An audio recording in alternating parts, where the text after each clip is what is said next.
Good morning, folks. Plasma filaments at the limb, one bright active region incoming on the south, 3 weather events, 9 science stories to hit, and we're off, starting at spaceweathernews.com, where with NASA's SDO program in full swing this morning, she does look pretty. Coming to 193 angstroms, we find the southern coronal hole beginning its departure. Its solar wind would impact in the coming 36 hours if it is indeed reaching to high enough heliocentric longitudes. The sunspot grouping is very, very tiny, much smaller than the brightness and ferocity of those umbromagnetic fields might suggest. Thus far, the active region has been more inactive than otherwise, had a couple of tiny B-class flare hits from the grouping, but that is all. The solar wind has tremendously leveled out, telemetry is very stable, and stable in calm range, so we are into the green on the KP index. Geomagnetism is quiet. Scenes out of Kenya here. Strong windstorm carried sand and dust with it to completely change the afternoon scene here in Nairobi. Up next, we're going to the polar vortex. There was nothing to see back on September 1st, middle of the month. You'll recall we caught the first sign of coherent rotation, and it has now fully shaped up here at the start of October.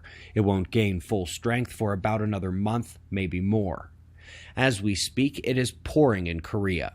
What remains of the typhoon is taking on much of the country today, followed by a bounce eastward and its next trick, a re-intensification and its fourth landfall. It was Taiwan, China, Korea today, and then it will be Japan. Let's go to the Antarctic next and find the largest iceberg to break off the Amory Shelf in 50 years. It's the size of Greater London. This before and after was only about a week, September 20th to the 27th.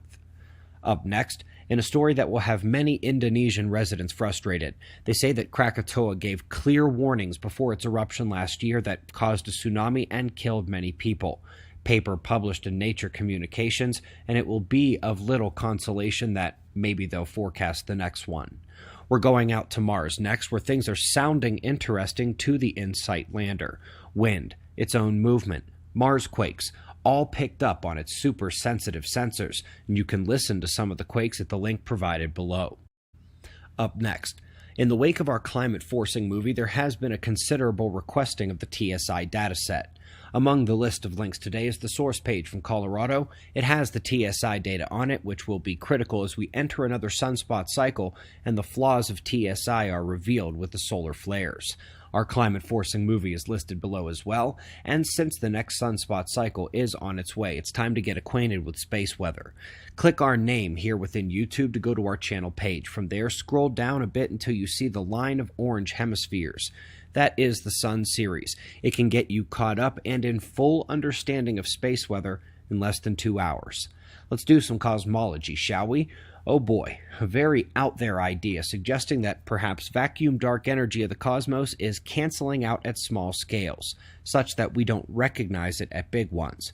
The interesting thing is the canceling they describe is in terms of positive and negative electrical charge. The author admits the theory needs a good bit of tweaking, especially since it currently requires that the space-time energy has no concept of time or incentive to follow its rules. Best of luck to you. Up next, we're reading 21-centimeter radio wavelengths back to the earliest visible times of the cosmos. We have heard people suggest that the 21-centimeter line could constrain dark matter. It could signal milli-charged dark matter. But today we get the possibility that all those dark matter models could be struck down entirely by the 21-centimeter line field. Well, one hopes. Let's go to some galactic physics next, more accurately their active nuclei. Yesterday, we heard Yale suggest star formation was key to their nature and not the overall mass of the host galaxy. Today, that appears to be confirmed by a team spanning Harvard, MIT, Berkeley, Columbia, and international universities.